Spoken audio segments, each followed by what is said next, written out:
Hi friends, today I am going to teach you some structure of English speaking by which you can make your English very strong and you can speak very well.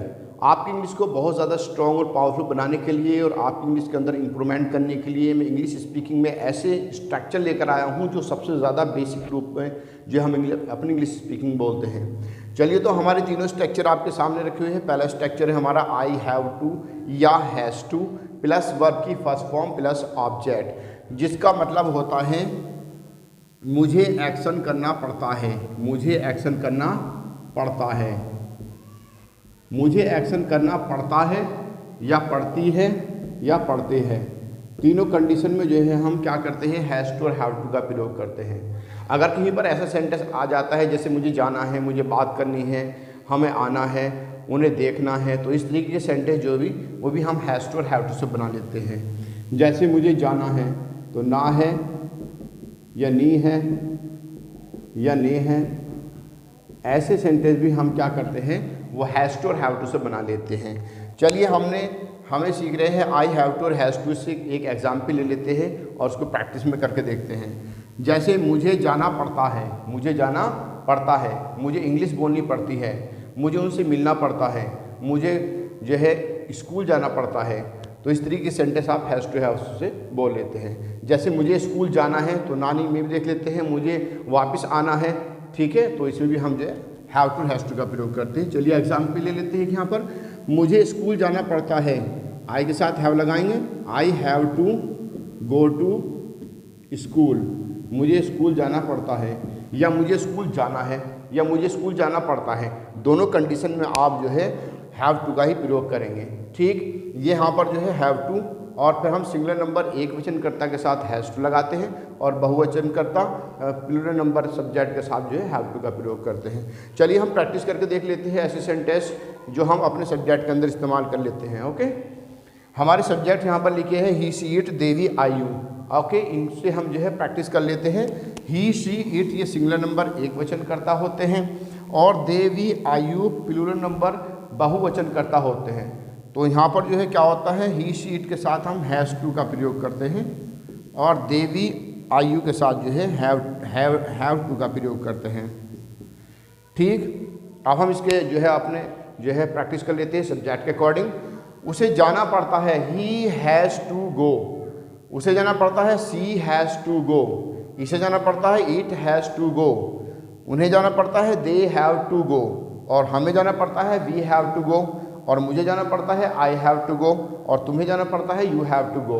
तो you can also make this type the sentence, आप इस तरह के sentence जो बना सकते हैं। इस सेंटेंस को हम इस तरह भी कह सकते हैं, उसे जाना है, ही हैज़ टू गो, उसे आना है, सी हैज़ टू कम, इसे पढ़ना है, इट हैज़ टू रीड, उन्हें मिलना है, दे हैव टू मीट, हमें जाना है, वी हैव टू गो, मुझे बात करनी है, आई हैव टू टॉक, और तुम्हें इंग्लिश सीखनी है, you have to learn English. So all those 10 you can use this type the sentence in your English speaking. Okay, चलिए हमने पहला रूल सीख लिया है, अब हम दूसरे रूल की तरफ बढ़ जाते हैं। दूसरा रूल हमारा यहाँ पर है, आई हैड टू वर्ब की first form plus object. Had जो है वो हैज़ और हैव टू का जो है प्रेजेंट से बना हुआ पास्ट है, जिसे हम हैड टू कहते हैं। ठीक है, इसका मतलब होता है मुझे मुझे करना पड़ता था, मुझे एक्शन करना पड़ता था। जैसे मुझे जाना पड़ता था, पढ़ता था, पढ़ती थी और पढ़ते थे, पढ़ता था, पढ़ती थी, पढ़ते थे, मुझे जाना पड़ता था, आई हैड टू गो, मुझे आना पड़ता था, आई हैड टू कम, मुझे खाना पड़ता था, आई हैड टू रीड, मुझे बात करनी पड़ती थी, आई हैड टू टॉक, मुझे सोना पड़ता था, आई हैड टू स्लीप, मुझे वहाँ रुकना पड़ता था, I had to stay there. तो इस तरीके के सेंटेंस आप हैड टू से बना लेते हैं। इसकी एक पहचान और होती है जिसमें हम ये मान लेते हैं इसको पढ़ा पढ़ी पढ़े, पढ़ा पढ़ी और पढ़े। जैसे मुझे जाना पड़ा, आई हैड टू गो, मुझे आना पड़ा, आई हैड टू कम, मुझे बोलना पड़ा, आई हैड टू टॉक, मुझे इंग्लिश सीखनी पड़ी, I had to learn English, मुझे उनसे मिलना पड़ा, I had to meet them.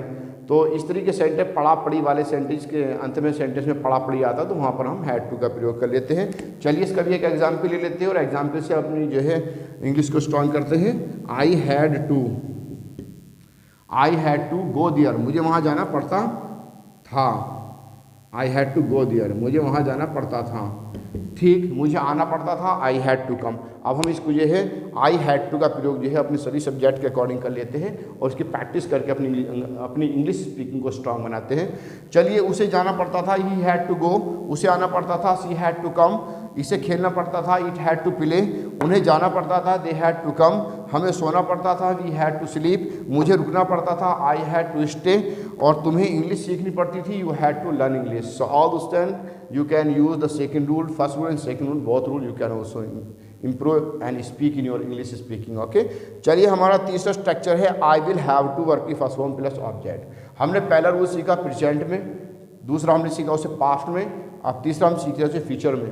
ठीक है, तो मुझे एक्शन करना पड़ेगा, मुझे एक्शन करना पड़ेगा, पड़ेगा, पड़ेगी और पढ़ेंगे, तीनों कंडीशन में जो है आप रख सकते हैं, पढ़ेगा, पढ़ेगी, पढ़ेंगे।